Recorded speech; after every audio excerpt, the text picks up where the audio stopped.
अस्सलामुअलैकुम वरहमतुल्लाहि वबरकातुहू।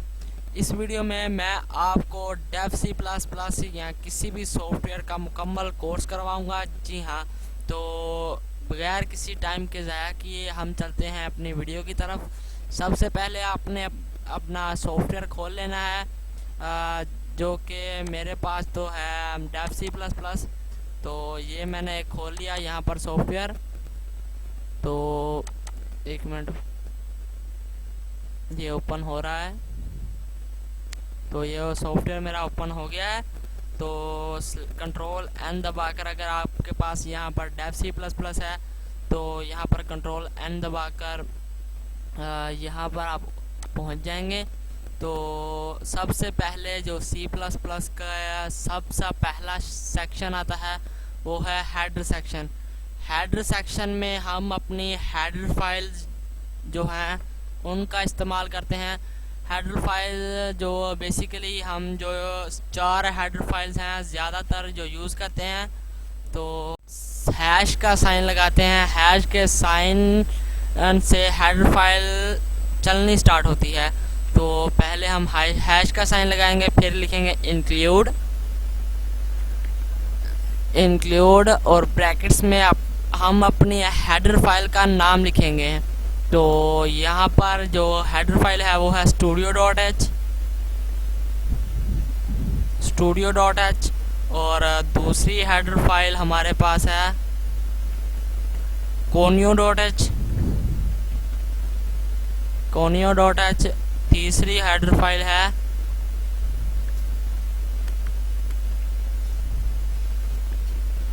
iostream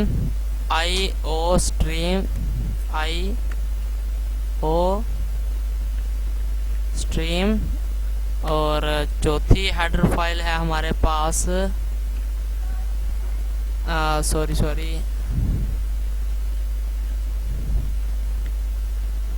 conio.h। जी हाँ, तो जो ज़्यादातर हम हेडर फाइल्स का ये conio.h ऊपर भी लिखी है। तो यहाँ पर है हमारे पास math.h। तो ज़्यादातर जो हम हेडर फाइल्स का इस्तेमाल करते हैं वो है conio और studio.h। तो मैं आपको समझा देता हूँ कौन सी हेडर फाइल किस काम के लिए होती है। तो जो studio.h है ये हमारे प्रोग्राम, इसमें इनपुट आउटपुट से रिलेटेड तमाम मालूमात, तमाम फंक्शंस और शर्त की बना पर हमारे फैसले लेने की तमाम स्टेटमेंट जो हैं इसमें मौजूद होती हैं। तो ये इसलिए इस्तेमाल होता है। conio.h में हमारा getch का फंक्शन इस्तेमाल होता है, जो कि मैं आपको आगे जाकर बताऊंगा, अब आपको समझ में नहीं आएगा। तो iostream में जैसा कि यहाँ पर आपको पता चल रहा है इनपुट और आउटपुट, iostream में इनपुट और आउटपुट से रिलेटेड मालूमात है जो कि studio.h में भी है। तो math.h में ये नाम से इसका वाजिया हो रहा है कि यहाँ पर मैथ की तमाम फंक्शनैलिटी बयान की जाती है, मैथ की तमाम कैलकुलेशन इसमें होती है। तो हम इस वीडियो में जिन हेडर फाइल्स का इस्तेमाल करेंगे वो है conio.h। तो conio.h और studio.h है। तो अगला जो सेक्शन आता है वो है मेन सेक्शन वो होता है जिसकी कंपाइलर को सबसे पहले तलाश होती है। बेसिकली मेन सेक्शन वो है जिसमें हम अपने प्रोग्राम की फंक्शनैलिटी को बयान करते हैं कि आया हमारा प्रोग्राम कैसे चलेगा और क्या आउटपुट देगा और कौन सा इसमें फंक्शन मतलब बयान किया गया है। तो मेन सेक्शन के लिए हम यहाँ पर void मेन लिखते हैं, लेकिन मेरे पास डेव सी प्लस प्लस है तो मैं यहाँ पर सिर्फ और सिर्फ मेन ही लिखूँगा। मेन लिखकर आगे ब्रैकेट्स और मेन सेक्शन जो हमारा होता है वो करली ब्रैकेट्स में बयान किया जाता है। और आगे आते हैं मुश्तकिलात की 3 इकसाम होती हैं, और जो कि इंटीजर मुश्तकिलात, करैक्टर मुश्तकिलात और रियल मुश्तकिलात है। इंटीजर मुश्तकिलात ऐसी मुश्तकिलात है जिसमें हम इशारिया नहीं आता। इंटीजर मुश्तकिलात ऐसी मुश्तकिलात है जिसमें इशारिया नहीं आता, सिर्फ सिंगल वर्ड्स आते हैं, मसलन 20, 30, 1, 2, 5 7 वगैरह वगैरह। तो इसके लिए हम कीवर्ड इंट यूज़ करते हैं। और रियल मुश्किलात जिसमें इशारियाँ आते हैं, मसलन वो डेसिमल में होता है, उसके लिए हम कीवर्ड फ्लोट यूज़ करते हैं। फ्लोट यूज़ करते हैं इसमें 5.5 10.5 या वगैरह वगैरह ऐसे कर कर इसमें कीमतें ली जाती हैं और दी जाती हैं। और आगे एक और जो है वो कैरेक्टर मुश्किलात है जिसमें इन दो वावीन्स के दरमियान जो भी लिखा एक हरफ कैरेक्टर मुश्किलात कहलाता है। मिसाल के तौर पर यहाँ पर मैं इन दो वावीन्स जो है इनके दरमियान मैं 8 लिख देता हूँ, तो ये क्या बन जाएगा, ये कैरेक्टर जो है ये कैरेक्टर बन जाएगा। तो यहाँ पर मैं इसकी जगह मैं डी लिख देता हूँ, ये भी एक कैरेक्टर है। डी की जगह मैं 6 कह रहा हूँ, ये परसेंट का साइन लिख देता हूँ, ये भी एक कैरेक्टर है। तो आपको समझ आ गया होगा। तो इसके लिए हम कीवर्ड 4 यूज़ करते हैं। तो अब मैं जो यूज़ करने जा रहा हूँ कीवर्ड वो है फ्लोट। तो इनको मैं रेज कर देता हूँ। आगे जो हम जिस बिल्ट इन फंक्शन का इस्तेमाल करते हैं वो है, तो जिस कीवर्ड का हम यहाँ पर इस्तेमाल करते हैं वो है सेमीकोलन। तो सेमीकोलन ऐसा फंक्शन है जो कि कंपाइलर को बताता है कि भाई लाइन यहाँ पर ख़त्म हो गई है और ये लाइन छोड़कर अब अगली लाइन पर जाना है। तो ये हमारा सेमीकोलन है, ये हमारा सेमीकोलन है। तो ये कंपाइलर को बताता है कि यहाँ पर जो है कहाँ गया मेरा माउस, यहाँ पर जो है यहाँ पर लाइन ख़त्म हो गई है और इसके आगे जाना है। तो एक और मैं आपको बात बताना भूल गया, एक हम इंटीजर वेरिएबल यहाँ पर डिक्लेयर करते हैं जिसमें हम कीमतें महफूज करते हैं और इससे कीमतें मंसूब करते हैं।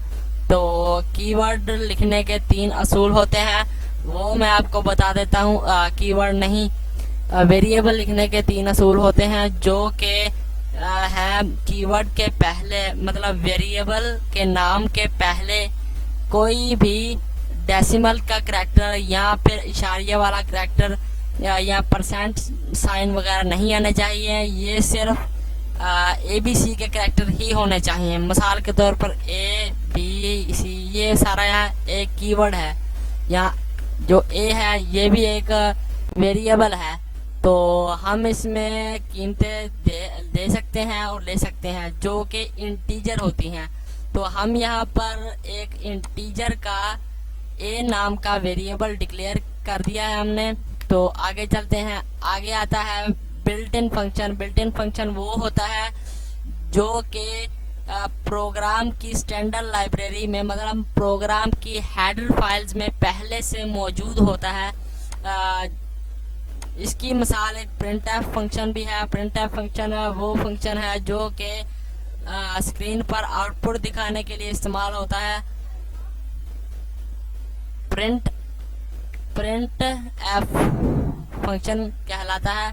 प्रिंट एफ फंक्शन लफ्ज फॉर्मेटेड से निकला है, प्रिंट फॉर्मेटेड से निकला है जो कि स्क्रीन पर आउटपुट दिखाता है। अच्छा, तो प्रिंट एफ लिखकर आगे ब्रैकेट्स डालकर और ब्रैकेट्स के अंदर हमने इन्वर्टेड कोमास लगा देंगे। तो इन्वर्टेड कोमास के अंदर हमने जो चीज़ बाहर प्रिंट करवानी है वो लिखेंगे। तो मैं यहाँ पर लिखूंगा hello world. Hello world, hello world. तो जैसा कि मैंने आपको पहले बताया कि हर लाइन के बाद सेमीकोलन जरूर डालना है। यही कंपाइलर को बताता है कि भाई यहाँ पर लाइन ख़त्म हो गई, आप मेहरबानी करें अगली लाइन पर जाएं। तो यहाँ पर हम सेमीकोलन लगाएंगे और कंपाइलर को रन कर देखते हैं। ये सेव कर देता हूँ यहाँ पर मैं प्रोग्राम को।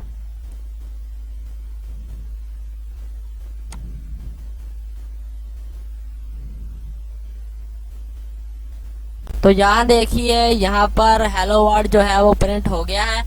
अगर मैं यहाँ पर हेलो वर्ल्ड की जगह अकेला हेलो लिखकर कंपाइलर को रन करूं तो ये देखिए यहाँ पर थोड़ी देर बस ठहर जाए, ये थोड़ी सी मिसिंग कर रहा है।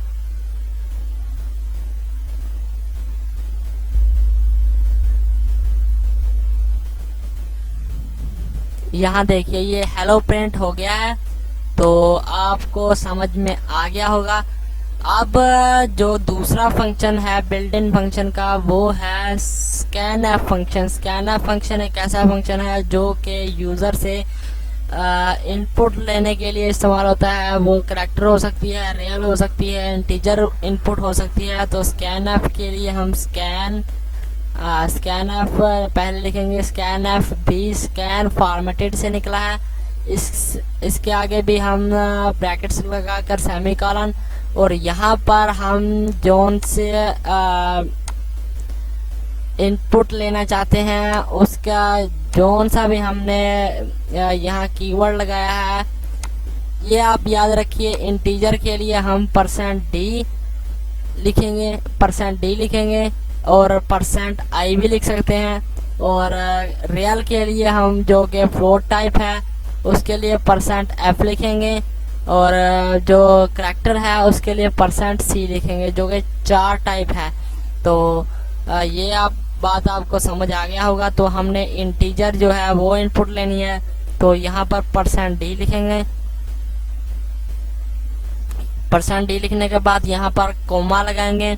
कोमा लगाने के बाद यहाँ पर एंड का साइन लगाएंगे। एंड का साइन ऐसा साइन है जो कि अक्सर लोग लगाना भूल जाते हैं, तो ये याद रखिएगा। अगर ये ना लगाएं तो एरर तो नहीं आता, लेकिन आपकी जो इनपुट होती है उसमें गड़बड़ हो सकती है। तो ये भी मैं आपको बता दूंगा। 1 मिनट में ये यहाँ पर जो आपने नाम लिखना है वो उस वेरिएबल का नाम लिखना है जो कि आपने पहले डिक्लेयर किया है, और अब उसमें आपने इनपुट लेनी है। तो यहाँ पर मैंने ए डिक्लेयर किया है, ए नाम का एक वेरिएबल डिक्लेयर किया है। तो यहाँ पर मैं ए लिखूंगा और एंड में मैं सेमीकोलन लगाऊंगा। सेमीकोलन लगाऊंगा। तो अब यहाँ पर मैं लिख देता हूँ कि उसको पता भी तो चले यार कि यहाँ पर कोई इनपुट भी देनी है। तो यहाँ पर मैं लिखता हूँ इंटर आ नंबर। तो इंटर आ नंबर लिखकर पहले ये हिस्सा चलेगा कोड का, और स्क्रीन पर जो है वो प्रिंट हो जाएगा इंटर आ नंबर। और फिर यहाँ सेमीकोलन की बदौलत ये कंपाइलर अगले हिस्से में चला जाएगा, और स्कैन एफ की बदौलत आगे कर्सर जो है वो ब्लिंक कर रहा होगा, और यूज़र कोई इनपुट देकर इंटर दबाएगा तो प्रोग्राम ख़त्म हो जाएगा। तो कंपाइलर को रन करते हैं।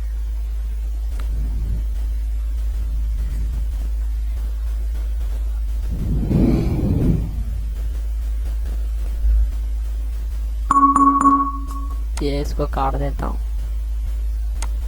इसको भी। ये देखिए यहाँ पर ये एक मिनट, यहाँ पर ये लिखा गया है कि इंटर अ नंबर।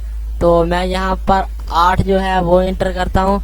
तो ये देखिए 8 इंटर हो गया है और प्रोग्राम ख़त्म। अगर मैं अब ये चाहता हूँ कि जो यूज़र ने मुझे इनपुट दी है वो मैं स्क्रीन पर आउटपुट भी दूँ, तो यहाँ पर मैं लिखूँगा प्रिंट एफ, क्योंकि यार आउटपुट दिखाने के लिए प्रिंट एफ ही इस्तेमाल किया जाता है। तो मैं यहाँ पर लिखूँगा योर नंबर इज। यहाँ पर हम वैसे ही जैसे यहाँ पर मैंने %d लिखा है, क्योंकि ये इंट नाम का वेरिएबल था।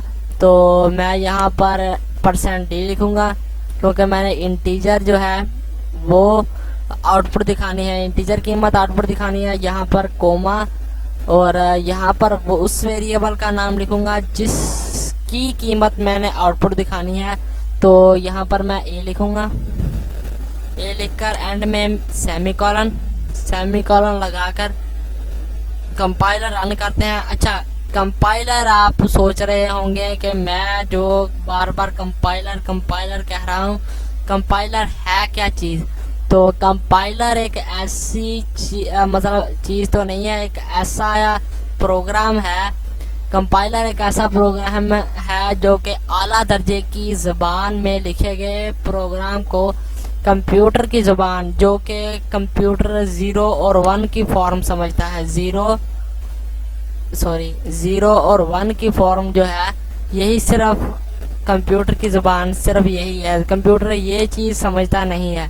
तो कंपाइलर एक ऐसा सॉफ्टवेयर है, एक ऐसा प्रोग्राम है जो कि आला दर्जे की, यानी कौन सी भी ज़ुबान हो उसमें लिखे गए प्रोग्राम को इस ज़ुबान में तब्दील कर देता है। तो आपको समझ में आ गया होगा।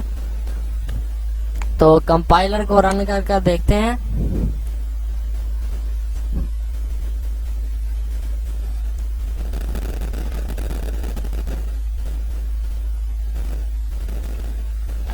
इसको काट देता हूँ। तो यहाँ पर ये देखिए ऊपर लिखा आ रहा है कि इंटर अ नंबर। यहाँ पर मैं जो 7 प्रिंट करता हूँ, तो यहाँ पर मैं इंटर का बटन दबाता हूँ, तो ये देखिए कि यहाँ पर लिखा आ रहा है in the number your number is. यहाँ पर मैं यू डालना भूल गया, तो ये देखिए यहाँ पर भी मैं यू डालना भूल गया, तो ये वैसे का वैसा ही प्रिंट हो गया। तो मुझे उम्मीद है आपको समझ में आ गया होगा। अब हम एक और प्रोग्राम करते हैं आपको अच्छे से समझाने के लिए। अब मैं एक ऐसा प्रोग्राम कर रहा हूँ जो कि स्क्रीन पर 2 का टेबल प्रिंट करे। जी हाँ, 2 का टेबल प्रिंट करने वाला एक प्रोग्राम लिख रहा हूँ, क्योंकि ये 10th क्लास की जो कंप्यूटर की बुक है बहालपुर बोर्ड वाली, और दूसरे बोर्ड वाले में भी आया हुआ है। तो ये इस स्टूडेंट्स को जो है यहाँ पर दिक्कत होती है कि भाई ये प्रोग्राम ये कैसे यार टेबल में प्रिंट करूँ। इनपुट आउटपुट तो चलो समझ में आती है, ये टेबल कैसे यार प्रिंट करना है। तो मैं वो प्रोग्राम यहाँ पर अच्छे से समझा देता हूँ। तो यहाँ पर हम लिखेंगे टेबल, जो कि हमारा इंटीजर होना है, क्योंकि उसमें कोई डेसिमल या कोई करैक्टर नहीं आना। तो हम यहाँ पर लिखेंगे इंट, और यहाँ पर वेरिएबल का नाम लिखेंगे जिसमें हमने कीमत महफूज करनी है और कीमत आउटपुट दिखानी है। तो हम यहाँ पर टी लिखेंगे जो कि टेबल को जो है शो करता है, टी लिखकर, और यहाँ पर कॉमा लगाकर आई करेंगे, जो कि मैं आपको आगे बताऊंगा कि मैंने आई क्यों डिक्लेयर किया। तो यहाँ पर सेमी कॉलन लगाएंगे, सेमी कॉलन लगाकर आगे एंटर दबाते हैं। तो यहाँ पर हमने एक लूप लगानी है। लूप क्या चीज़ है? लूप एक ऐसा प्रोग्राम है, ऐसा बिल्ट इन फंक्शन है जो कि एक चीज़ को बार बार जो है दोहराने के लिए इस्तेमाल किया जाता है। लूप, अगर आप मिसाल के तौर पर अगर आपने 100 बार प्रिंट करना है स्क्रीन पर पाकिस्तान प्रिंट करना है 100 बार, तो आप 100 बार आपको तो 100 बार पाकिस्तान लिखना पड़ेगा, फिर जाकर स्क्रीन पर 100 बार पाकिस्तान प्रिंट होगा। तो इसकी कोई ज़रूरत नहीं, आप फॉर लूप लगाकर आसानी से उसको प्रिंट कर सकते हैं सिर्फ एक बार लिखने से। तो वो मैं आपको बताऊंगा। फॉर लूप की 3 इकसाम है, पहले ये बता देता हूँ। फॉर लूप की मतलब लूप्स की 3 इकसाम है। एक है फॉर लूप, एक है फॉर लूप, दूसरा है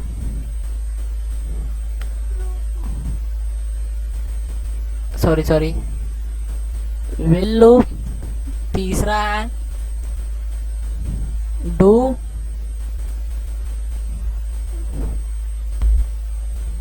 विल लूप। ये लूप्स की 3 इकसाम है। फॉर लूप,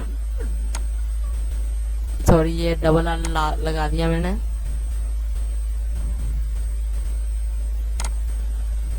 यहाँ पर टाइपिंग में थोड़ी सी गड़बड़ हो गई है जी। तो एक है फॉर लूप, विल लूप और डू विल लूप, ये 3 एग्जाम है। बेसिकली जो हम ज़्यादातर यूज़ करते हैं वो है फॉर लूप। तो मैं फॉर लूप से चलाता हूँ। यहाँ पर हम लिखेंगे फोर की बॉडी, यहाँ पर फोर की बॉडी लिखेंगे। बॉडी के अंदर पहले पहले जो है इनिशियलाइजेशन आती है। इनिशियलाइजेशन एक ऐसा अमल है जिसमें हम किसी वेरिएबल को कोई भी कीमत जो है वो डिक्लेयर करते हैं। मिसाल के तौर पर यहाँ पर मैंने आई जो है, आई को इज इक्वल का साइन लगाकर आगे 5 जो है वो मैंने लिख दिया। तो इक्वल का साइन क्या करेगा? इक्वल का साइन करेगा कि जो दाएं तरफ राइट साइड पर लिखी गई वेरिएबल है या जो भी कोई कीमत है उसको उठाकर जो लेफ्ट साइड पर लिखे गए वेरिएबल है उस पे मतलब डाल देगा। जो दाईं साइड पर लिखेगी कीमत है उसको बाईं साइड के वेरिएबल को असाइन कर देगा। तो इसको इनिशियलाइजेशन कहते हैं। ये हम शुरू में भी कर सकते हैं और बाद में भी कर सकते हैं। यहाँ पर मैं लिखूंगा आई जो कि मैंने यहाँ पर डिक्लेयर किया हुआ है, आई इज इक्वल टू 1, क्योंकि टेबल हमेशा 1 से शुरू होता है। तो यहाँ पर हम 1 लिखेंगे और यहाँ पर लिखेंगे सेमीकोलन। जी हाँ, सेमीकोलन लिखेंगे और आगे लिखेंगे कंडीशन। फॉर लूप के 3 सेक्शन होते हैं, एक होता है इनिशियलाइजेशन, एक होता है कंडीशन और एक होता है इंक्रीमेंट या डिस्क्रीमेंट। तो कंडीशन यहाँ पर लिखेंगे।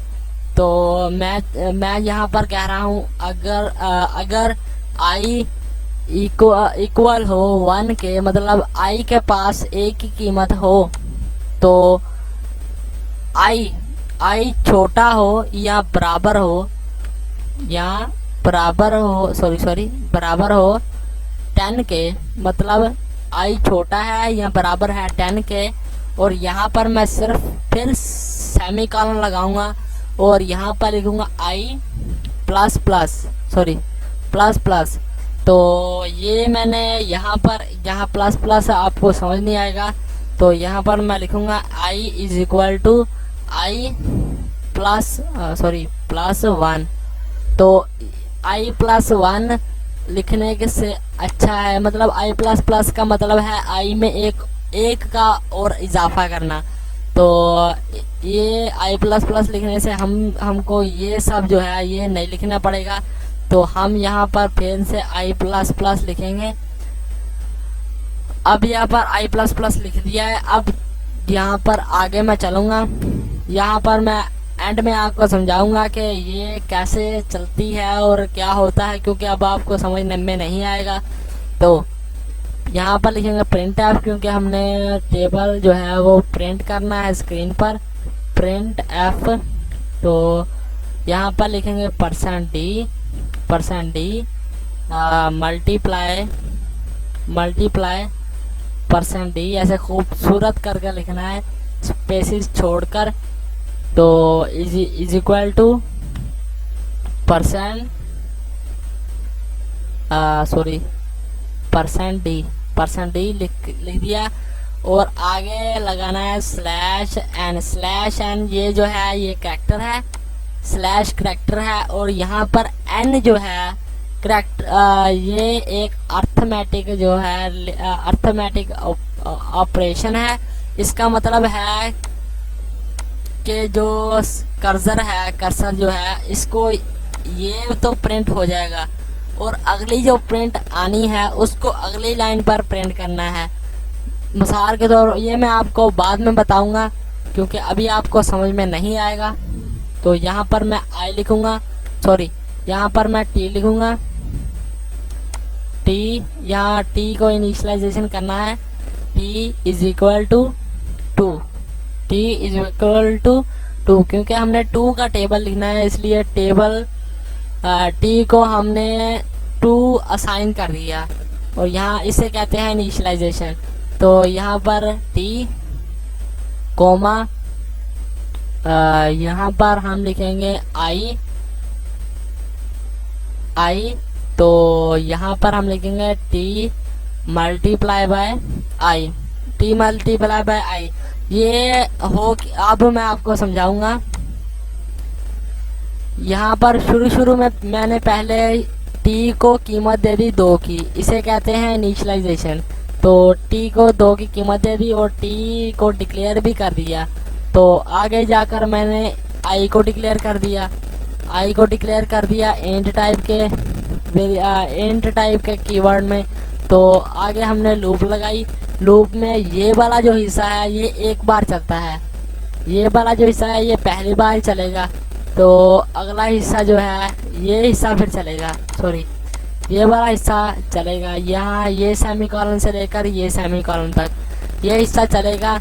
अगर ये कंडीशन ट्रू होती है, मतलब ये जो मैंने कंडीशन लगाई है ये ट्रू होती है, तो ये वाला हिस्सा चलेगा, जो लूप के नीचे वाला हिस्सा है वो चलेगा। नहीं होती तो नीचे, मतलब नीचे आकर प्रोग्राम ख़त्म हो जाएगा। तो यहाँ पर हम देखते हैं i इज इक्वल टू 1, आई के पास 1 की कीमत आ गई। तो 1 की कीमत आ गई, तो यहाँ पर मैंने कंडीशन लगाई है अगर i छोटा हो और बराबर हो 10 से, मतलब यहाँ पर छोटा है लेकिन बराबर नहीं है। अगर यहाँ पर कोई एक कंडीशन भी ट्रू हो जाती है तो लूप चलेगी। तो यहाँ पर छोटा तो है लेकिन बराबर नहीं है, छोटा है तो फिर लूप चलेगी। तो आगे ये वाला हिस्सा नहीं, ये वाला हिस्सा अभी नहीं चलेगा। तो ये वाला हिस्सा चलने के बाद लूप सीधा यहाँ पर आकर ये सब प्रिंट कर देगी। टी की कीमत है 2, टी की कीमत यहाँ पर 2 है, तो यहाँ पर 2 प्रिंट हो जाएगा। ये है लोकेशन, %d एक लोकेशन है पहले वेरिएबल की, मतलब पहले हमने %d लगाया और फिर पहले जो है ये आप देखें कोमे के बाद, इन्वर्टेड कोमास के बाद कोमा लगाकर पहले टी लगा दिया। तो ये जो टी की कीमत है ये यहाँ से इस जगह जो है, ये जो हमने इसको लोकेशन दी है यहाँ पर प्रिंट हो जाएगा। और ये जो हमने लगाया है मल्टीप्लाई का निशान, ये वैसा का वैसा ही प्रिंट हो जाएगा। तो ये जो हमने दूसरे वेरिएबल की लोकेशन दी है, दूसरा वेरिएबल यहाँ पे कौन सा है, ये पहला है और ये दूसरा है, क्योंकि दूसरा %d है। तो यहाँ पर कोमा, दूसरे कोमा के बाद जो वेरिएबल है उसकी कीमत यहाँ से यहाँ प्रिंट हो जाएगी। यहाँ वेरिएबल की कीमत क्या है, 1, वेरिएबल की कीमत यहाँ पर 1 है। तो यहाँ से यहाँ आकर ये जो वेरिएबल की कीमत है वो यहाँ प्रिंट हो जाएगी और ये साइन जो है ये वैसे का वैसा प्रिंट हो जाएगा। और ये जो तीसरे वेरिएबल की लोकेशन है, मतलब ये एक पूरा जो है कोमा का बाद ये मैंने पूरे 2 variable T multiply by I, ये एक मैंने कंडीशन लगाई है। मतलब जैसा समझ ले, अगर टी को ये मल्टीप्लाई कर देगा, 2 को मल्टीप्लाई कर देगा 1 से, और जो भी कीमत यहाँ पर आएगी वो यहाँ पर प्रिंट हो जाएगी। और जो /n है, यहाँ पर मैं /n की जगह /t लिख दूँ तो ये जो है कंपाइलर जो है ये एक टैब की स्पेस छोड़कर अगली टैब की स्पेस पर ये वाला हिस्सा फिर से प्रिंट कर देगा। तो ये बात आपको अभी समझ नहीं आएगी। तो ये वाला हिस्सा प्रिंट होकर फिर से लूप इधर आ जाएगी, मतलब ये सारा प्रोसेस होकर फिर लूप ऊपर आ जाएगी। तो यहाँ पर लूप में एक और आई में एक और इंक्रीमेंट होगा।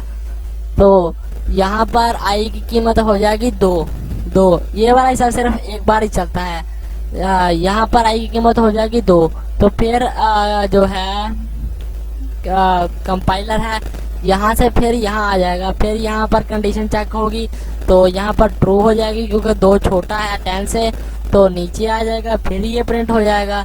और ये प्रोसेस होने के बाद फिर कंपाइलर ऊपर जाएगा और यहाँ पर एक और इंक्रीमेंट हो जाएगा और फिर यहाँ पर आएगा और ये 3 हो जाएगा। यहाँ पर आगे 2 था तो फिर कंडीशन ट्रू हो जाएगी, फिर ये प्रिंट हो जाएगा। ऐसे चलता रहेगा और 10 होकर फिर ये कंडीशन ट्रू हो जाएगी और नीचे आकर फिर ऊपर इंक्रीमेंट होगा। और जैसे ही ये 11 होगा, जैसे ही ये 11 होगा तो यहाँ पर जो है कंडीशन फॉल्स हो जाएगी, क्योंकि ना ही ये छोटा है और ना ही ये बराबर है, और यहाँ पर कंडीशन फॉल्स हो जाएगी और जो है वो प्रोग्राम ख़त्म हो जाएगा। तो अब हम कंपाइलर को रन कर देखते हैं। सॉरी, यहाँ पर मैंने पहले भी कहा था कि यहाँ पर जो है वो सेमीकोलन लगाना है, मैं सेमीकोलन लगाना भूल गया था, तो ये देखिए एरर आ गया था। तो यहाँ पर सेमीकोलन लगाना था। फोर लूप के आपके दिमाग में ये सवाल आया होगा कि भाई फोर लूप के बाद जो है सेमीकोलन मैंने क्यों नहीं लगाया और एरर भी नहीं आया भाई। तो इसका जवाब ये है कि सेमीकोलन हम उस वेरिएबल के पीछे लगाते हैं जिस वेरिएबल की जो फंक्शनैलिटी है उस तक ही महदूद हो। मतलब इस यहाँ तक जो printf की फंक्शनैलिटी है ये इस ब्रैकेट तक ही महदूद है, मतलब आगे ये कुछ भी नहीं करेगा, आगे इसका कोई काम नहीं है।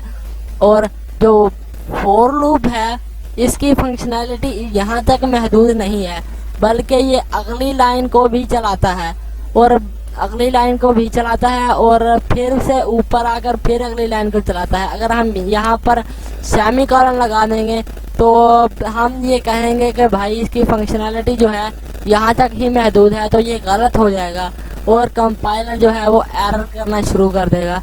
तो आपको समझ में आ गया होगा। तो यहाँ पर हम कंपाइलर को रन करते हैं।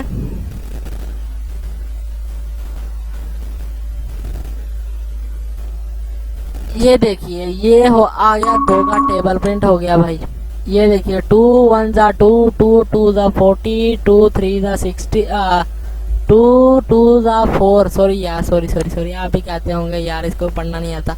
अच्छा, तो ये देखिए यहाँ पर मैंने जैसे कहा था यहाँ पर दूसरे वेरिएबल की लोकेशन है, टी की कीमत 2 है, तो यहाँ पर 2 2 2 2 ही प्रिंट हो जाएगा, क्योंकि टी में कोई इंक्रीमेंट या डिस्क्रीमेंट का इजाफा नहीं होगा। तो यहाँ पर आई की कीमत जो है वो चेंज होती रहेगी। पहली स्टेप पर आई की कीमत 1 थी तो 1 प्रिंट हो गया। दूसरे स्टेप पर आई की कीमत जो है यहाँ पर इंक्रीमेंट हुआ और 2 हो गई, फिर 3 4 5 6 7 जब 10 हुई तो अगली कंडीशन पर आई की कीमत 11 हो गई और ये एल्स हो गया, फॉल्स हो गया और फिर जो है प्रोग्राम बंद हो गया, मतलब प्रोग्राम ख़त्म हो गया। और यहाँ पर जैसे ही 2 1 और यहाँ पर मैंने ये कंडीशन लगाई हुई है कि जो है टी की कीमत को ज़रब करो 1 पर और जो जवाब आए उसको यहाँ पर जो है प्रिंट करो। तो इसने बिल्कुल वैसा किया और यहाँ पर जो है प्रिंट कर दिया 2 2 1 जा 2 और फिर जैसे आई की कीमत 2 हुई इसने 2 को 2 पर ज़रब कर 4 प्रिंट कर दिया। तो ऐसे ही इसने सब कुछ प्रिंट कर दिया। तो आपको समझ में आ गया होगा। यहाँ पर जैसा कि मैंने फिर से मैं कंपाइलर रन करना पड़ेगा।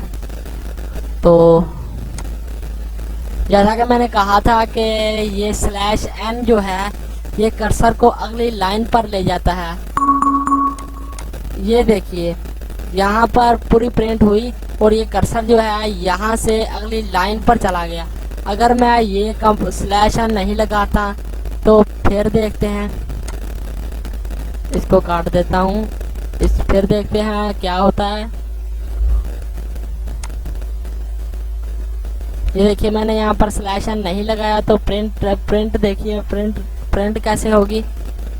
ये देखिए यहाँ पर सीधी लाइन में जो है वो प्रिंट हो गया सारा कुछ। तो अगर यहाँ पर मैं टी लगाता हूँ /t जो है एक टैब स्पेस छोड़कर आगे एक टैब की स्पेस छोड़कर जो है आगे प्रिंट कर देगा।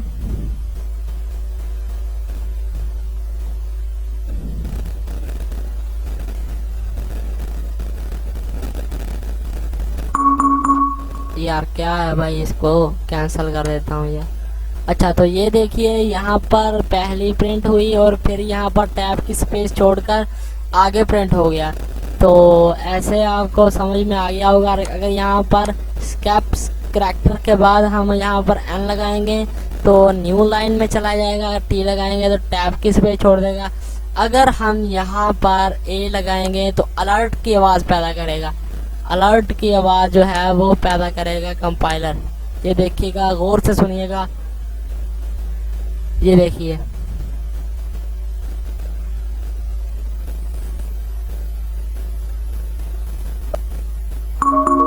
ये देखिए, ये एकदम टों टों टों जो है ना, ये आवाज़ जो है वो दबगी, पीछे ही आवाज़ आई थी।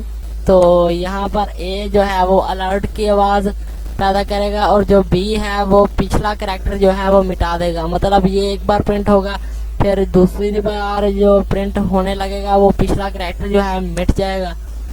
ये देखते हैं अब।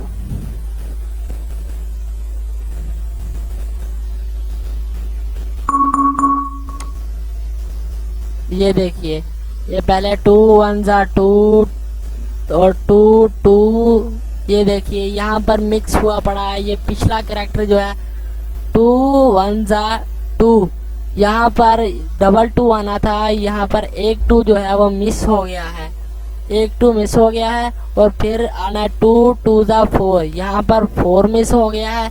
और फिर 2 3 6 और यहाँ पर 3 जो है वो मिट गया है।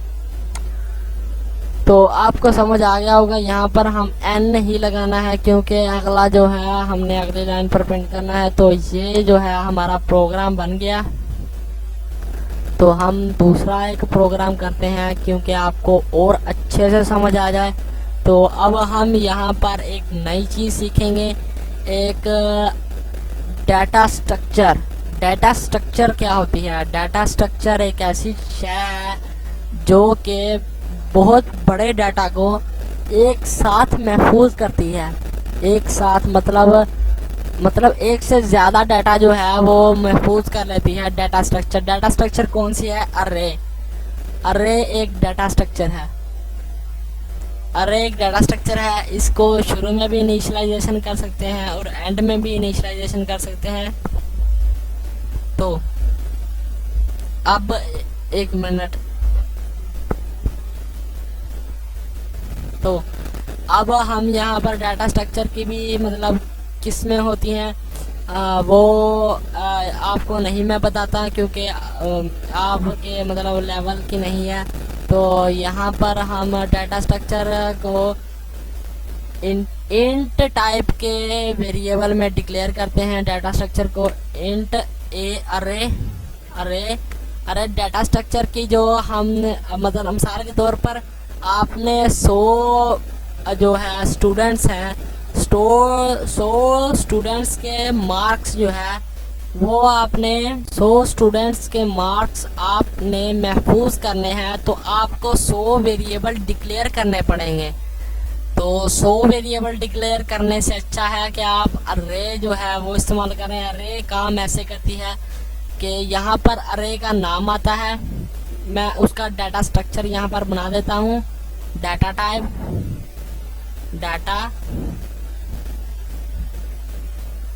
डाटा टाइप अर्रे नेम, ऐसे आपको समझ आ गया आ जाएगा। Sorry, array name, array size, यहाँ पर अर्रे का साइज लिखेंगे। और अगर आप हमने इनिशियलाइजेशन करनी है अर्रे की तो यहाँ पर साइन का ऑपरेटर लगाकर यहाँ पर n डालेंगे। अर्रे साइज n क्योंकि नंबर है, n से मुराद किसी भी साइज का नंबर है। मतलब आपने 100 वेरिएबल 100 बच्चों की तादाद जो है वो मतलब 100 बच्चों के मार्क्स जो है वो महफूज करने हैं। तो आपको 100 वेरिएबल डिक्लेयर करने पड़ेंगे और जो 100 वेरिएबल आपने एक बार में डिक्लेयर करने हैं उसकी तादाद आपने यहाँ पर लिख देनी है। मतलब आपने यहाँ पर 100 लिख देना है। तो यहाँ पर आपने 100 वेरिएबल की मेमोरी, ये मेमोरी लोकेशन है। और यहाँ पर आपने पहला वेरिएबल जो कि पहले वेरिएबल में जो कीमतें महफूज करना चाहते हैं वो आप पहले लिखेंगे, मतलब 4, फिर आप कोमा लगाएंगे और फिर दूसरे वेरिएबल में जो कीमतें महफूज करना चाहते हैं मतलब स्ट्रक्चर बना देता हूँ। वैल्यू 1, सॉरी वैल्यू 2,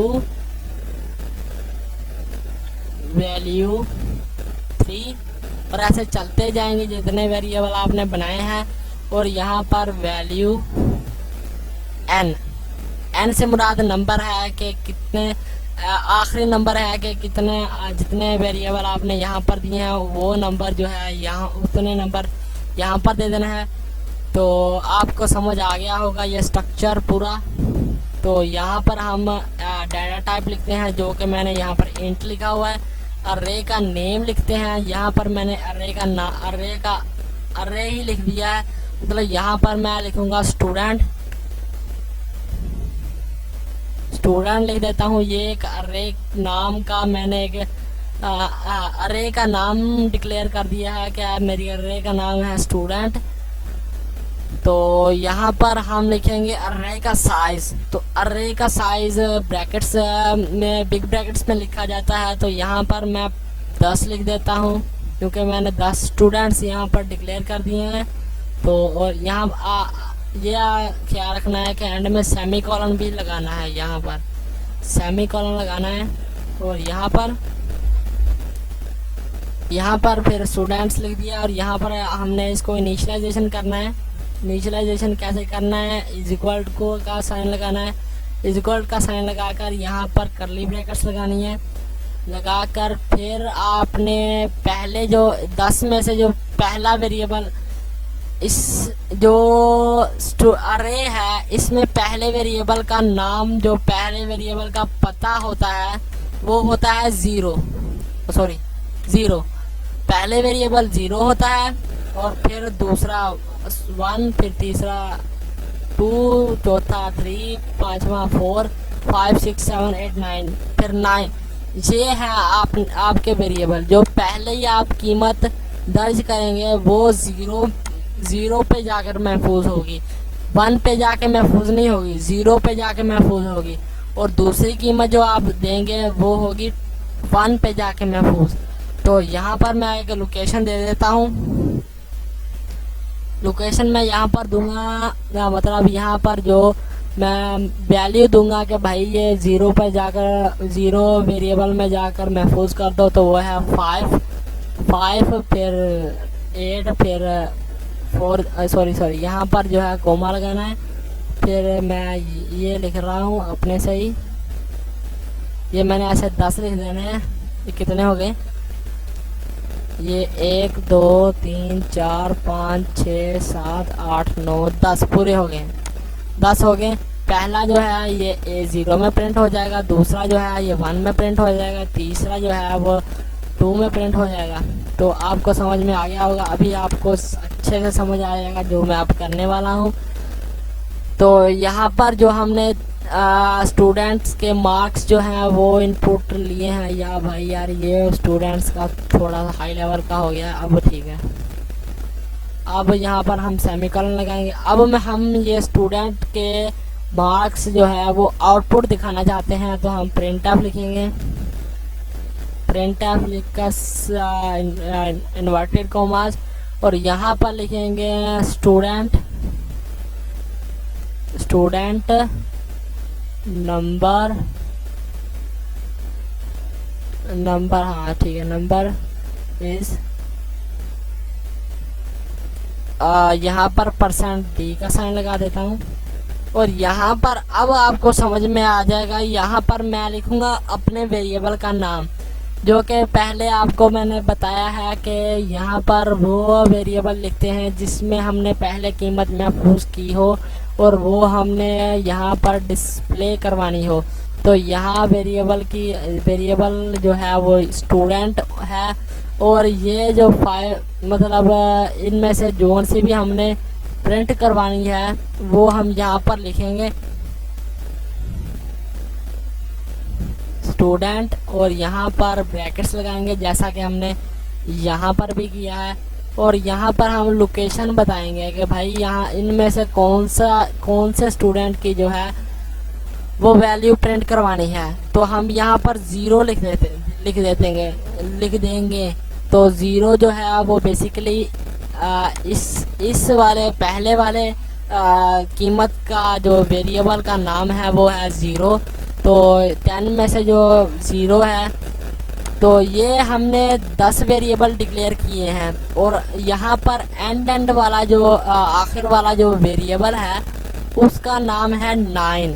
तो क्योंकि गिनती 0 से स्टार्ट होती है और 10 वेरिएबल हैं तो एंड आखिर वाले का नाम होगा 9। तो हम यहाँ पर 0 लिख देंगे और यहाँ पर सेमीकोलन। अब कंपाइलर को रन कर देखते हैं। यहाँ पर भाई कोई मिस्टेक हो रही है, प्रिंट एफ सेमीकोलन भी लगा हुआ है, ठीक है सब कुछ, %d का साइन है और यहाँ पर STUDENT स्टूडेंट। भाई ये स्पेलिंग जो है ना ये बहुत ज़्यादा जो है ये कंफ्यूज कर देते हैं। तो सेमीकोलन का आपने ख्याल रखना है, सेमीकोलन का ख्याल रखना है। तो आप देख रहे हैं यहाँ पर जो है वो 4 प्रिंट हो गया, होना तो वैसे 6 चाहिए था। चलो तो यहाँ पर एक और आप यहाँ पर नई चीज़ सीखेंगे कि जो है getch फंक्शन, जिसका मैंने पहले भी जिक्र किया था कि मैं आपको समझाऊंगा getch फंक्शन क्या है। तो getch फंक्शन जो कि मैंने पहले भी कहा था कि कोनियो फाइल में जो है वो बयान किया जाता है getch का फंक्शन। तो यहाँ पर मैं getch लिखता हूँ। getch जो है getch में ब्रैकेट्स लगाकर एंड में सेमीकोलन लगाया जाता है। तो ये जो है getch का फंक्शन यूज़र से एक करैक्टर इनपुट लेता है जो कि स्क्रीन पर नहीं दिखता। तो बेसिकली इसका फ़ायदा क्या है? फ़ायदा ये है कि ये प्रोग्राम की एग्जीक्यूशन को रोक देता है। मतलब मिसाल के तौर पर यहाँ पर कंपाइलर आ गया है, ये उसने प्रिंट कर यहाँ पर वो कंपाइलर रुक जाएगा। तो वाहिद यही एक फंक्शन है जो कि कंपाइलर को रोक देता है।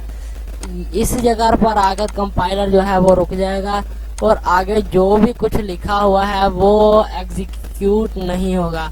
तो यहाँ पर आकर कंपाइलर रुक जाएगा और जैसे ही हम कोई की दबाते हैं और कंपाइलर यहाँ से रन कर देता है, मतलब आगे चला जाता है। यहाँ पर मैं लिखूँगा printf जो कि आपको सही से समझ आ जाए। तो यहाँ पर printf लिखकर मैं अपना नाम ही लिख देता हूँ।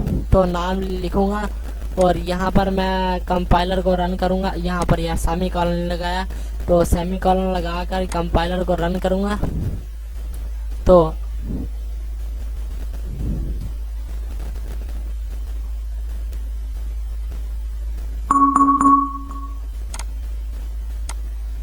एक मिनट चलो ते यार यहाँ पर आप देख रहे हैं कि यहाँ पर आगे यहाँ पर जो है प्रोग्राम जो है वो ख़त्म हो जाता था।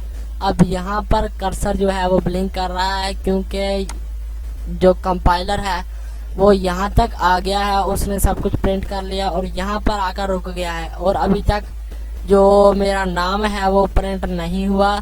तो अब यहाँ पर मैं कोई भी की दबाऊंगा तो जो कंपाइलर है वो आगे चला जाएगा और प्रोग्राम ख़त्म हो जाएगा। तो यहाँ पर मैं की दबा देता हूँ और ये देखिए यहाँ पर मेरा नाम जो है वो प्रिंट हो गया और प्रोग्राम जो है वो ख़त्म हो गया। तो यहाँ पर आपको समझ आ गया होगा। ये getch फंक्शन अक्सर जो है वो अक्सर नहीं मतलब ज़्यादातर जो है वो लिखा जाता है एंड में। तो मैं ये एंड में ही लिखूँगा क्योंकि मैंने बस आपको समझाना था। तो मुझे उम्मीद है आपको समझ में आ गया होगा। तो अब हम ऐसा करते हैं कि हम जो है 100 वेरिएबल की कीमत जो है अरे आप सोच रहे होंगे कि भाई अब हम ये तो कर लेंगे, मतलब ये तो हमारे लिए आसानी हो गई कि हम 100 वेरिएबल को एक स्टेप पर ही डिक्लेयर कर सकते हैं। लेकिन अब उसमें कीमत जो है वो दर्ज करना मुश्किल हो रहा है। मिसाल के तौर पर 100 वेरिएबल में डिक्लेयर तो कर दिया, अब उसमें कीमत दर्ज करने के लिए 100 कीमतें लिखनी पड़ेंगी। तो इस सिचुएशन को आप कैसे हल कर सकते हैं? तो यहाँ इस सिचुएशन को हल करने के लिए हम यहाँ पर वही करते हैं जो कि हमने आगे किया था। एस लिख देता हूँ, पूरा नाम नहीं लिखता। तो यहाँ पर मैं 20 जो है वो वेरिएबल डिक्लेयर कर देता हूँ। अभी मैं इनिशियलाइजेशन नहीं करता और यहाँ पर मैं सेमी कॉलन जो है वो लगा देता हूँ, सेमी कॉलन लगा देता हूँ। तो यहाँ पर मैंने क्या किया, एस नाम का एक वेरिएबल बना लिया जिसके जो कि 20 वेरिएबल बना लिए जिसकी मेमोरी लोकेशन जो है वो एस है। मतलब एस नाम का वेरिएबल की के नाम से मैंने 20 वेरिएबल बना लिए हैं अरेज की मदद से। तो हम यहाँ पर अब इनपुट लेना चाहते हैं, तो इनपुट के लिए हम यहाँ पर एंटर का बटन दबाएंगे। एंटर का बटन दबाकर हम फॉर लूप लगाएंगे यहाँ पर, जैसा कि अब मैंने आपको आगे भी बताया, मतलब पीछे भी बताया था कि फॉर लूप जो है वो एक चीज़ को दोबारा दोहराने के लिए इस्तेमाल की जाती है। यहाँ पर फॉर यहाँ पर भी हम एक वेरिएबल को डिक्लेयर कर सकते हैं और शुरू में भी मैंने शुरू में किया था। अब यहाँ पर मैं इंट आई डिक्लेयर कर दूंगा अंदर ही। तो यहाँ पर मैं semicolon int I is equal to, यहाँ पर इनिशियलाइजेशन करनी ज़रूरी है। तो आई इज इक्वल टू 0, क्योंकि मैंने आपको पहले भी बताया था कि ए का पहला जो मेमोरी लोकेशन का वेरिएबल है उसकी कीमत होती है 0।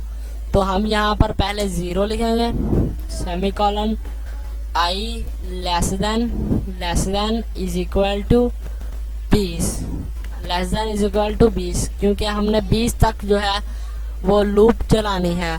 तो हम 20 यहाँ पर लिखेंगे, तो सेमीकोलन लगाकर आई प्लस प्लस। उम्मीद है आपको पहले यह सब कुछ समझ में आ गया होगा।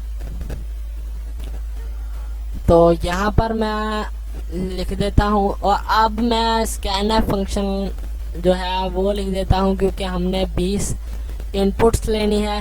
तो यहाँ पर स्कैनफ फंक्शन यहाँ मैं ऐसा करता हूँ कि यहाँ पर पहले एक मैं प्रिंट कर देता हूँ कि भाई अपना इस वेरिएबल की जो मेमोरी लोकेशन है, इस वेरिएबल में जो आपने कीमत महफूज करनी है वो कीमत मुझे दे दो, मैं महफूज कर दूंगा।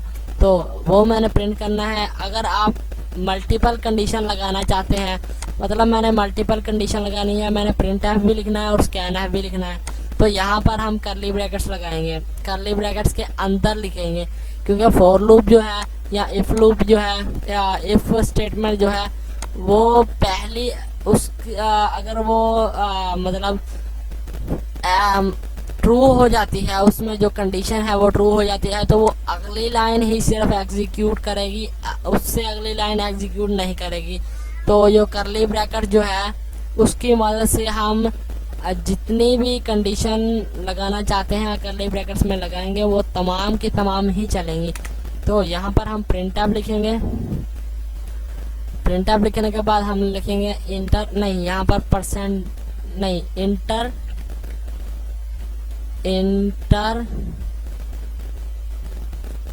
%d, क्योंकि हमने यहाँ पर लोकेशन लगानी है।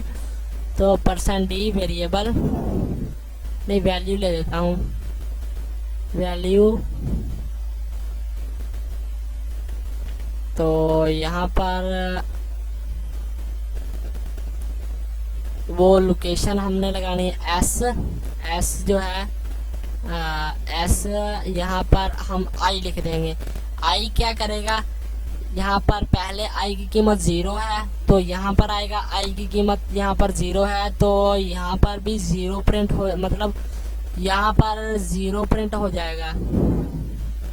आपको समझ में आ रहा होगा, यहाँ पर 0 प्रिंट हो जाए। इंटर 0 वैल्यू, मतलब 0 की जो वैल्यू है वो प्रिंट कर दो।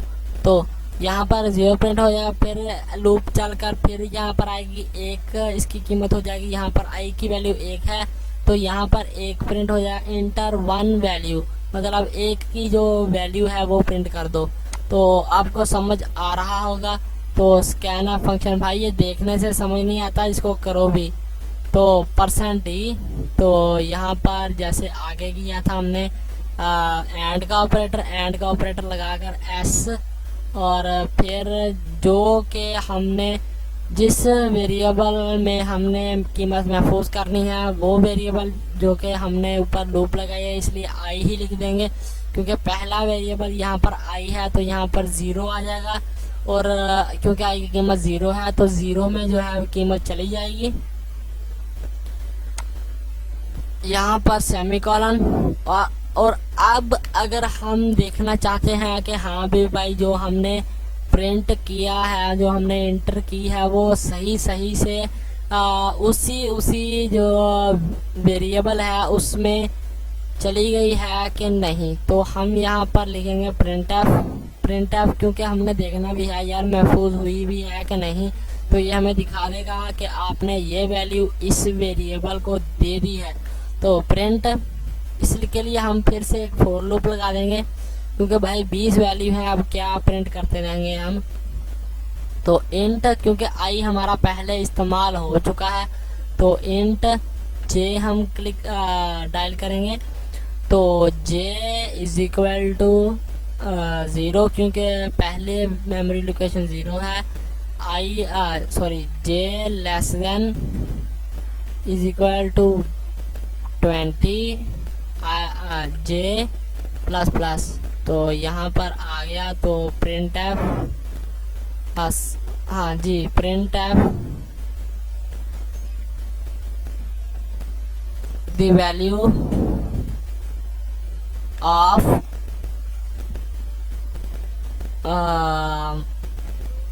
क्या लिखूं भाई, यहाँ पर नहीं, यहाँ पर मैं लिखता हूँ the value of percent D is percent D. यहाँ पर क्या होगा, अब हम यहाँ पर कॉमा लगा देंगे। तो पहला जो है percent D, the value of 0, यहाँ पर हमने 0 प्रिंट करना है तो हम 0 यहाँ पर लिखेंगे। सॉरी, यहाँ पर p, यहाँ पर एक और वेरिएबल हम डिक्लेयर करना पड़ेगा क्योंकि मैं आपको अच्छे से जो है वो समझाना चाहता हूँ, हर बेसिक से हर लिहाज से आपको समझ आ जानी चाहिए, तो मैं इसलिए ये सब कुछ कर रहा हूँ। तो यहाँ पर हम एक और वेरिएबल जो है वो डिक्लेयर करेंगे, वो है s का मतलब है सम। तो s इज इक्वल टू, यहाँ s को इनिशियलाइजेशन करते हैं, इज इक्वल टू 0, s के पास 0 की कीमत है तो यहाँ पर हम लिखेंगे s plus plus. s plus plus का मतलब है कि s जो है वो प्लस होकर जो है वो उसकी कीमत प्रिंट हो जाएगी। तो फिर यहाँ पर कोमा लगा देंगे और यहाँ पर जो है हम अपना मेमोरी लोकेशन बताएंगे कि s फिर कोमा फिर i, जैसा कि हमने यहाँ पर किया था। तो हम कंपाइलर को सॉरी यहाँ पर फिर से एक लगाना भूल गया, कंपाइलर को रन करते हैं। यहाँ पर जो है यहाँ पर एक एरर आ रहा है, यहाँ पर s नाम का वेरिएबल मैंने पहले भी एक डिक्लेयर किया हुआ है, तो 2 s नाम के वेरिएबल हो जाएंगे तो भाई इनका दोनों का झगड़ा हो जाएगा, तो इसलिए हम ये f लिख देते हैं और यहाँ पर भी f लिख देते हैं। तो अब देखते हैं भाई, अब यहाँ पर झगड़ा हो रहा है, क्या झगड़ा हो रहा है, तो f प्लस प्लस तो हो गया, तो यहाँ पर आई नहीं आना यार, ये मेरे आई जो है ना यहाँ पर जे आना है क्योंकि हमने यहाँ पर जे नाम के वेरिएबल की लूप लगाई हुई है। तो अब एट लास्ट जो है वो हमारा प्रोग्राम जो है वो कंप्लीट हो गया है। तो ये देखिए यहाँ पर आया इंटर 0 वैल्यू, क्योंकि पहले वेरिएबल की जो मेमोरी लोकेशन है वो 0 है, तो 0 पर जो हमने वैल्यू प्रिंट करवानी है वो यहाँ पर एंटर करनी है। तो मैं यहाँ पर भाई करवा रहा हूँ 50, ये आपने याद रखना है क्योंकि आगे भी प्रिंट होना है। तो इन 50 और फिर जो वन की वैल्यू, क्योंकि ज़ीरो के बाद वन वेरिएबल का नाम होता है, तो वन की जो वैल्यू है वो है, हम लिखेंगे 49, और फिर अगले की 48, सॉरी यहाँ पर आपको नज़र नहीं आ रहा, तो दूसरे की 48 और तीसरे की 47 और 46, 45, 44, 43, 42, 41। यहाँ पर आगे मैं अपने से लगा देता हूँ। ओह सॉरी, कुछ ज़्यादा ही हो गया, आपको समझ में नहीं आया होगा मुझे उम्मीद है। हाँ अब ठीक है। अब 50, 49, अब 48, 47, 46, 45, 44, 43, 42, 41, और अब ये कि 13, 15, 16 और ये 19 और ये 20 वेरिएबल हमने डिक्लेयर किए थे। अब ये 20वां आ गया है, तो अब ये 20वें की हमने मेमोरी लोकेशन जो है वो देनी है। तो 20वें की मेमोरी लोकेशन हम दे रहे हैं 10, 11, तो 20वें की मेमोरी लोकेशन 11 है। तो अब हमने यहाँ पर जो लिखा था, अब ये लूप जो है ख़त्म हो जाएगी, एल्स हो जाएगा। तो आगे द वैल्यू इस, जैसे जैसे हमने ये प्रिंट किया है, जो जोन जोन से हमने वेरिएबल में ये वैल्यू रखी है वही आगे प्रिंट हो जाएगा। भाई ये आपने इस वेरिएबल में जो है ये वैल्यू रखते आए हैं, तो हमें क्लियर हो जाएगा कि हाँ भी हमारी जो वैल्यू है वो सही वेरिएबल में चली गई है। तो यहाँ पर मैं एंटर करूँगा, सॉरी यहाँ पर मैं एंटर कर देता हूँ। तो ये देखिए यहाँ पर मैंने पहले 50 किया था ज़ीरो लोकेशन पर, यहाँ पर ज़ीरो लोकेशन पर 50 है, और वन लोकेशन पर 49,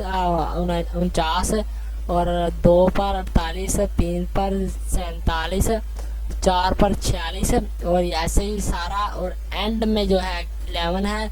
तो यहाँ पर 11 है 20वीं लोकेशन पर। तो आपको समझ में आ गया होगा कि ये फंक्शन किस तरह काम करता है। तो अब हम एक और चीज़ समझेंगे, इस सब को मैं काट देता हूँ, ये सिर्फ मैंने आपको समझाने के लिए जो है वो बनाया था।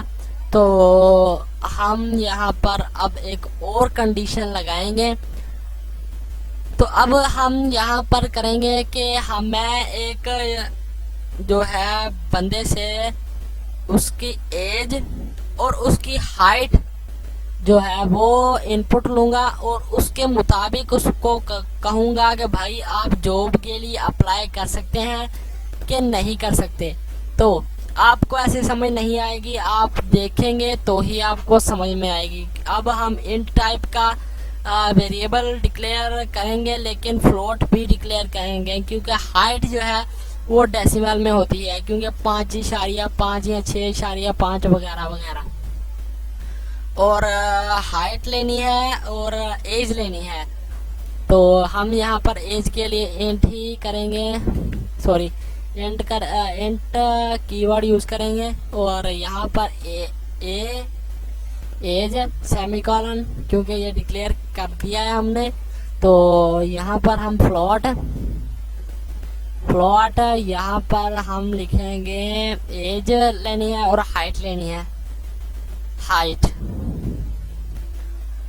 एक यहाँ पर मैंने क्या एक मेमोरी लोकेशन जो कि इंट टाइप की है, यहाँ पर मैंने एक वेरिएबल डिक्लेयर कर दिया, और यहाँ पर फ्लोट टाइप की मेमोरी लोकेशन पर हाइट नाम का एक वेरिएबल डिक्लेयर कर दिया। तो अब मैं उसको कहूँगा, जो भी ये प्रोग्राम जो है वो चलाएगा, यूज़र से कहूँगा कि भाई यहाँ पर आपकी जो है वो हाइट और एज प्रिंट भाई दे दे। तो यहाँ पर मैं प्रिंट एप लिखूँगा। प्रिंट एप लिखने के बाद वॉइस के दरमियान मैं लिखूँगा इंटर योर एज एंड, क्योंकि हमने दो चीज़ें इनपुट लेनी है, age and height, age and height. तो यहाँ पर हम लगाएंगे सेमीकोलन, यहाँ पर अब आपको एक और नई चीज़ पता चलेगी, जो कि है एक स्कैनफ से मल्टीपल इनपुट लेना। तो यहाँ पर हम लिखेंगे स्कैनफ, तो ये %d, पहले मैंने उसको कहा है एज दो, फिर कहा है हाइट दो। तो एज किस डाटा टाइप पर मैंने रखी है, इंटीजर डाटा टाइप पर है। तो इसके लिए हम लगाते हैं %d का साइन, और दूसरा मैंने उससे कहा है कि भाई मुझे हाइट दो, और हाइट हमने फ्लोट डाटा टाइप पर रखी है, और इसके लिए हम लगाते हैं %f का साइन। तो %f का साइन लगाते हैं। तो यहाँ पर मैं लिखूँगा %f लिखने के बाद यहाँ पर मैं क्या करूँगा, अब मैं कोमा लगाकर, तो यहाँ पर मैं एंड का साइन लगाकर फिर यहाँ पर उस वेरिएबल का नाम लिखूँगा जिसमें मैंने इनपुट लेनी है। याद रखिएगा, जो पहला डाटा टाइप जो हमने लिखा है वो उसी वेरिएबल का नाम लिखना है जो कि जिस डाटा टाइप का है। तो पहला %d का डाटा टाइप हमने लगाया है। तो इस डाटा टाइप पर हमने एज नाम का एक वेरिएबल डिक्लेयर किया हुआ है जिसमें हमने इनपुट लेनी है, और हम यहाँ पर एज ही लिखेंगे, यहाँ पर हम हाइट नहीं लिख सकते। तो एज लिखेंगे, एज फिर कोमा लगाकर एंड का साइन फिर हाइट लिखकर आगे सेमीकोलन। तो बेसिकली ये हुआ कि पहले %d का साइन, और यहाँ पर पहले एज, फिर %f का साइन, और यहाँ पहले दूसरे नंबर पर हाइट। तो यहाँ पर हमने दो चीज़ें ले ली। तो अब हम एक और फंक्शन का इस्तेमाल करेंगे जो कि है इफ फंक्शन। इफ फंक्शन एक ऐसा फंक्शन है जो कि हमारी शराइत के बना पर, हमारी फंक्शनैलिटी के बना पर, हमारी शर्त के बना पर आउटपुट और इनपुट और मुख्तलिफ फंक्शन जो है वो मतलब करता है। तो यहाँ पर इफ भी वैसे ही एक कीवर्ड है। इफ के आगे हम लिखेंगे ब्रैकेट्स लगाएंगे, और इसमें हम अपनी कंडीशन देंगे। जैसा कि फॉर लूप के दूसरे सेक्शन में हम कंडीशन देते थे कि भाई ये आई जो है वो लेस देन है 10 से, तो ये कंडीशन है। यहाँ पर एक कंडीशन देंगे जो कि बिल्कुल उसी तरह की है लेकिन थोड़ी सी मुख्तलिफ है। तो यहाँ पर हम कंडीशन देंगे अपनी फंक्शनैलिटी के मुताबिक। तो हम यहाँ पर एज और हाइट लेना चाहते हैं। अगर मैं यहाँ पर चाहता हूँ कि भाई जिसकी मैंने एज ली है और हाइट ली है, अगर तो उसकी हाइट है 5 से ज़्यादा, हाइट जो है वो 5 से ज़्यादा और एज भी 20 से ज़्यादा है, तो ही भाई वो अप्लाई कर सकता है, वरना नहीं। तो यहाँ पर मैं लिखूँगा if age greater than and is equal to, मतलब अगर ग्रेटर हो या इज इक्वल टू हो, या इन दोनों में दोनों तो नहीं हो सकते। अगर इन दोनों में एक भी ठीक हो गया तो भाई ठीक है। एज ग्रेटर हो या बड़ी हो या बराबर हो 20 से, क्योंकि हमें 20 का या 20 से ज़्यादा का एज का जो हमें चाहिए। तो हम यहाँ पर लगाएंगे एंड का साइन।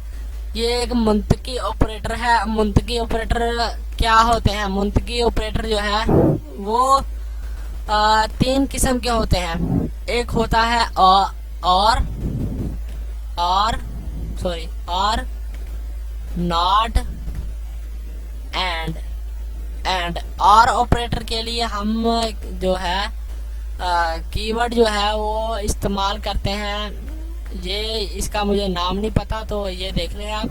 तो और ऑपरेटर के लिए हम ये कीवर्ड इस्तेमाल करते हैं, और नॉट के लिए हम ये इस्तेमाल करते हैं, और एंड के लिए, जो कि आपको पता भी है, एंड के लिए हम ये कीवर्ड जो है 2 बार इस्तेमाल करते हैं। तो ये बेसिकली एंड ऑपरेटर ऐसा ऑपरेटर है, अगर तो इस यहाँ पर मैं पहले कंडीशन ले लेता हूँ, फिर आपको अच्छे से समझ आ जाएगी। अच्छा, आगे है हमारी हाइट जो है वो बड़ी है या बराबर है 5 से। हाँ, हाइट जो बड़ी है बराबर है 5 से, और दरमियान में हमने एंड का साइन लगाया है। एंड का साइन जो है वो बेसिकली ये करता है कि अगर तो ये 2 कंडीशनों में से एक फॉल्स हो जाए या दोनों फॉल्स हो जाए तो इसका जवाब नहीं में आता है, मतलब ये कंडीशन भी फॉल्स हो जाएगी और इसके नीचे जो भी चीज़ है वो भी नहीं चलेगी, मतलब शर्त ख़त्म, शर्त फेल।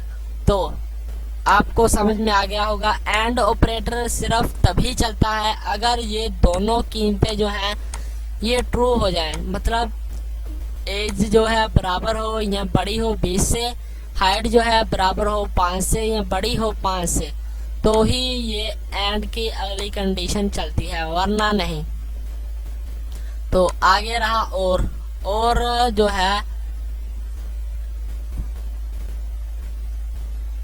ऐसा मुंतकी ऑपरेटर है, अगर इसमें इन दोनों में से एक भी जो है वो ट्रू हो जाती है, मतलब एक भी ट्रू हो जाती है और दूसरी फॉल्स हो जाती है, मतलब एज उसने दी है, उसकी एज तो है भाई बड़ी है 20 से, लेकिन हाइट नहीं है, तो और ऑपरेटर क्या करता है, वो जाने देता है, उसको माफ़ कर देता है और अगली कंडीशन चला देता है। तो अगर दोनों फॉल्स हों तो ही जो और का ऑपरेटर है वो फॉल्स कर देता है, मतलब अगली कंडीशन नहीं चलती। अगर दोनों ट्रू हो तो फिर भी चल जाती है, अगर एक भी ट्रू हो तो फिर भी ये चला देता है। तो आपको ये समझ में आ गया होगा। और आगे रहा नॉट का ऑपरेटर। नॉट का ऑपरेटर बेसिकली करता ये है कि ये ट्रू की हुई कंडीशन को एल्स में तब्दील कर देता है, मतलब कि अगर ये कंडीशन जो है ये ट्रू हो जाती है तो ये, अगर इस पर मैंने नॉट का ऑपरेटर लगा दिया है यहाँ पर, तो ये कंडीशन ट्रू होते हुए भी फॉल्स हो जाएगी। अगर ये कंडीशन फॉल्स हो जाती है तो ये फॉल्स होते हुए भी ट्रू हो जाएगी। मिसाल के तौर पर यहाँ पर मैं ब्रैकेट्स में कर देता हूँ 5 बड़ा है 4 से, तो 5 बड़ा है 4 से, तो इसको हल कर देखते हैं। 5 बड़ा है 4 से, तो ये बराबर का ऑपरेटर यहाँ पर आ जाएगी, ट्रू हो जाएगा। 5 बड़ा है 4 से, ये ट्रू हो जाएगा। जो एंड का ऑपरेटर है ये इसको कर देगा फॉल्स कर देगा।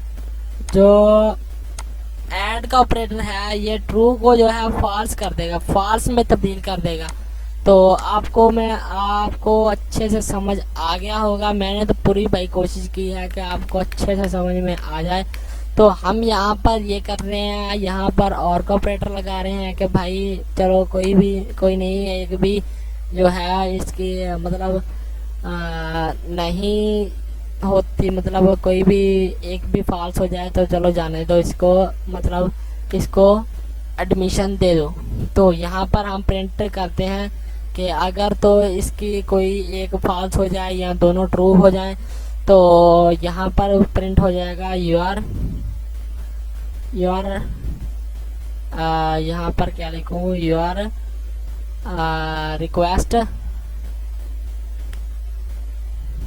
Request is successful. तो इसके आगे हम लगाएंगे सेमीकोलन। तो एल्स यहाँ पर लगाएंगे एल्स क्या चीज़ है, एल्स एक मतलब अगर ये कंडीशन ट्रू हो जाती है, अगर ये कंडीशन जो है वो ट्रू हो जाती है तो एल्स के जो इधरली साइड है, इधरली जो भी साइड है वो नहीं चलेगी। अगर ये फॉल्स हो जाती है तो एल्स के इधरली साइड चलेगी, ये वाली साइड नहीं चलेगी। अगर हम एल्स नहीं लगाते, अगर हम एल्स नहीं लगाते और यहाँ पर लिख देते हैं print F your request not successful, और तो ये अगर तो ये मतलब नहीं चलती, मतलब फॉल्स हो जाती है तो ये कंडीशन नहीं चलेगी, इसके अगली वाली चलेगी। अगर तो ये ट्रू हो जाती है तो ये भी चल जाएगी और ये भी चल जाएगी। तो एल्स एक ऐसा कीवर्ड है जो कि इन दोनों को मिक्स होने से बचाता है, मतलब कि इसको इसकी जगह और इसको इसकी जगह रखता है एल्स। तो यहाँ पर हम कंपाइलर को रन करते हैं, पहले सेमीकोलन देख लेते हैं। और हाँ, इफ कंडीशन के आगे भी मैंने यही बताया था, जैसा कि फॉर लूप के आगे मैंने बताया था कि यहाँ सेमीकोलन क्यों नहीं लगता। तो फिर से मैं बता रहा हूँ, क्योंकि परसेंट जो है प्रिंट एफ है या स्कैन एफ है, इसकी फंक्शनैलिटी जो है ये इस सेमीकोलन तक ही महदूद है। मतलब जो प्रिंट एफ फंक्शन है ये इस ब्रैकेट के अंदर वाली जो कीमत है वो ही आउटपुट दिखाता है, इसका इसके बाद कोई काम नहीं है। और स्कैन एफ का भी इस ब्रैकेट के बाद कोई काम नहीं है। तो इस यहाँ पर हम सेमीकोलन लगाते हैं कि भाई ये प्रोग्राम जो है यहाँ इसकी फंक्शनैलिटी ख़त्म हो गई है, आप अगली लाइन में जाएं। तो इफ़ कंडीशन या फॉर लूप एक ऐसी कंडीशन है जिसकी फंक्शनैलिटी सिर्फ यहाँ तक ही नहीं बल्कि अगली लाइन तक यहाँ तक महदूद होती है। और अगर हम यहाँ पर ब्रैकेट्स लगाते हैं तो जितनी हम उसमें कंडीशन करली ब्रैकेट्स में जितनी कंडीशन लगाते हैं वो तमाम की तमाम चलती हैं, जो कि मैंने पीछे भी बताया हुआ है।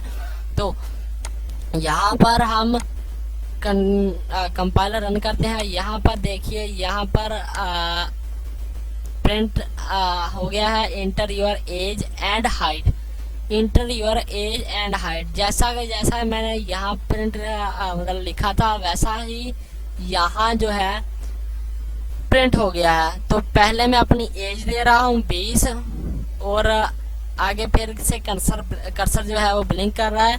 तो यहाँ पर मैं दे रहा हूँ अपनी हाइट जो कि 4 से कम है। तो ये देखिए यहाँ पर जो है वो मैसेज डिस्प्ले हुआ, योर रिक्वेस्ट इज सक्सेसफुल। तो अब मैं ऐसा करता हूँ कि मैं भाई दोनों चीज़ें जो है वो गलत दे देता हूँ। तो मेरी जो है उम्र तो 19 साल है और हाइट जो है मेरी वो है 4। तो ये देखिए यहाँ पर आगे your request is not successful.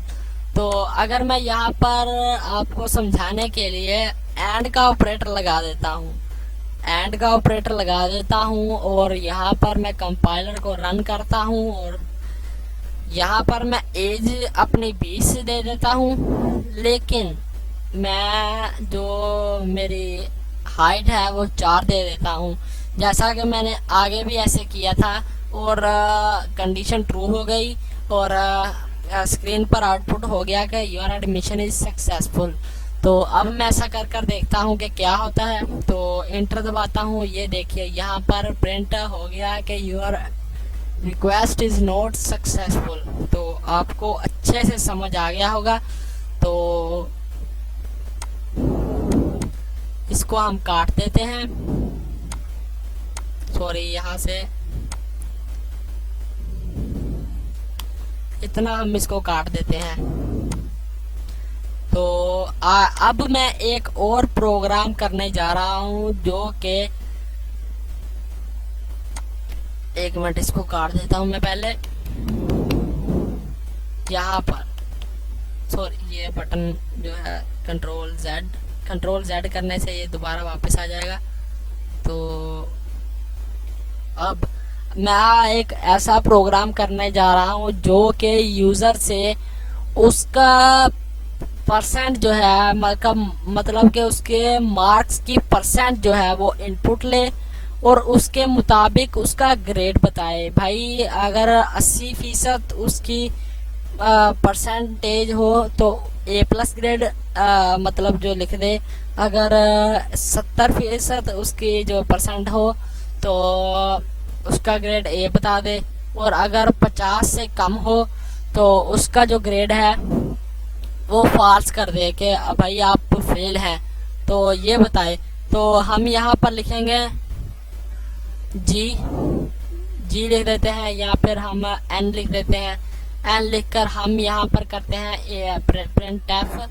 तो सॉरी, यहाँ पर हम लिखेंगे एंटर योर परसेंटेज की जगह मैं सिर्फ पर ही लिख रहा हूँ क्योंकि टाइम की बचत करनी है हमने।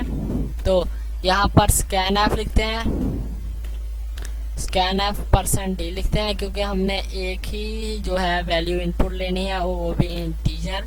तो यहाँ पर हम एन लिखते हैं क्योंकि सॉरी यहाँ एंड का ऑपरेटर लगाकर फिर एन लिखते हैं, यहाँ पर सेमीकोलन। और अब हमने करना ये है कि हमने यहाँ पर इफ कंडीशन लगानी है।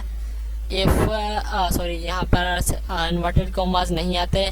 इफ जो एन है बड़ा है या बराबर है 80 के, अगर एन बड़ा है या बराबर है 80 के तो भाई प्रिंट कर दो, प्रिंट एफ कर दो your grade grade is A+। भाई आपका ग्रेड है। इसको मैं कॉपी कर लेता हूँ यार, बार बार फिर लिखना मुश्किल हो जाता है, तो इस सब को मैं कॉपी कर लेता हूँ Ctrl+C करके। तो यहाँ पर अगर तो भाई इसका जो परसेंट है वो बड़ा है या बराबर है 80 के तो ये प्रिंट हो जाएगा। वरना अब हम एक नई चीज़ को सीखेंगे जो कि है else if condition. Else if condition ये होती है कि अगर हम मल्टीपल कंडीशन लगाना चाहते हैं तो हमें एल्स इफ कंडीशन लगाने की ज़रूरत है। ये मैं सारा लिख देता हूँ, फिर मैं आपको एक तरतीब से एक पॉइंट टू पॉइंट कर समझाऊंगा कि आपको अच्छे से समझ आ जाए। एल्स इफ कंडीशन लगाने की ज़रूरत नहीं, मैंने कॉपी की हुई है तो यहाँ पर मैं पेस्ट कर देता हूँ।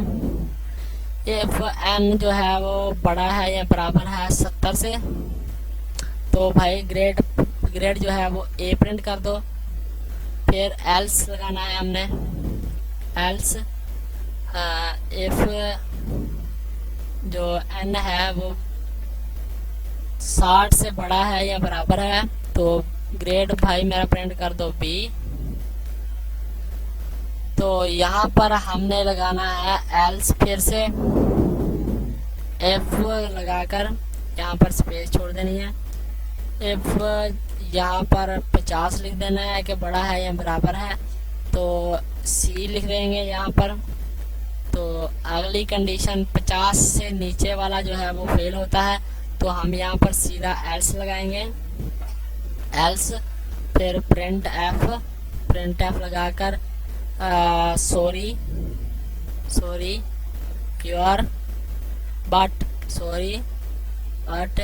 Your fail. तो अब मैं आपको समझाऊंगा कि ये क्या है, ये कैसे काम करता है।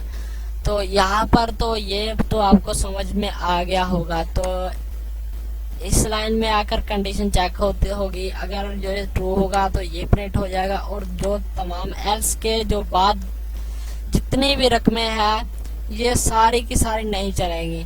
अगर ये कंडीशन ट्रू हो जाती है तो फिर एल्स के बाद ये इफ कंडीशन चलेगी, एल्स के बाद इफ कंडीशन आ गई तो एल्स इफ जो ये अगर ट्रू होगी तो ये चलेगी, नहीं तो फिर एल्स के बाद फिर ये इफ कंडीशन चलेगी। तो इफ कंडीशन के बाद ये ट्रू हो जाएगी तो ये चलेगी, नहीं तो फिर ये चलेगी।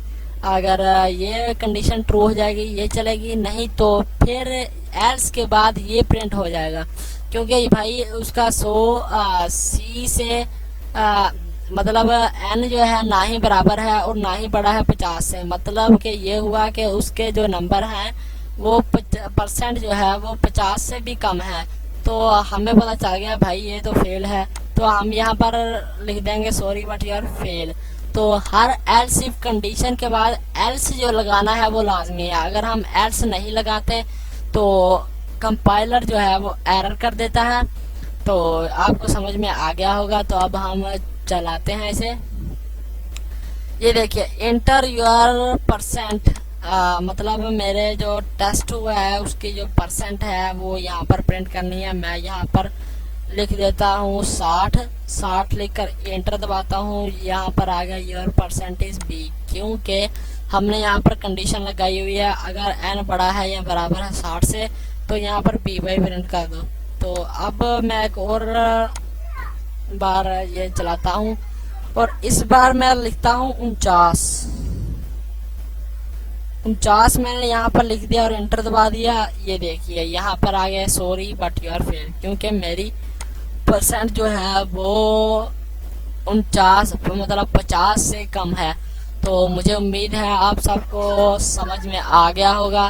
तो अगली वीडियो का इंतज़ार कीजिएगा। मेरे चैनल को सब्सक्राइब और लाइक कीजिएगा अगली नई वीडियो के लिए। और अगला मुकम्मल टॉपिक जो है वो मैं आपको अगली वीडियो में बताऊंगा। तो मेहरबानी करके सब्सक्राइब कीजिएगा। अल्लाह हाफिज़।